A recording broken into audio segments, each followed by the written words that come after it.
And welcome to Make Easy. And today I'll show you how to manage and how to see the disk storage in a Mac.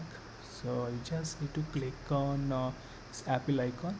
Once you click on it, you can see the about this Mac.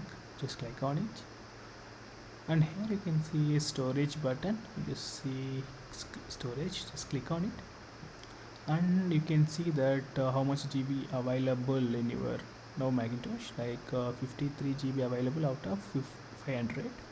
And also manage the storage, like so the Mac gives some recommendations that how to optimize your disk, like automatically removing so already what you think in mm, Mac GB, and also empty bin automatically after 30 days, and will give a snapshot like in applications folder is how much GB took, and documents or mail or system and other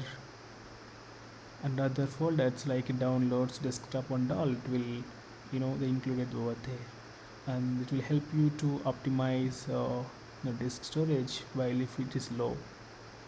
And thank you guys, and hope you like the video. Please do subscribe to Make Easy. Thank you so much.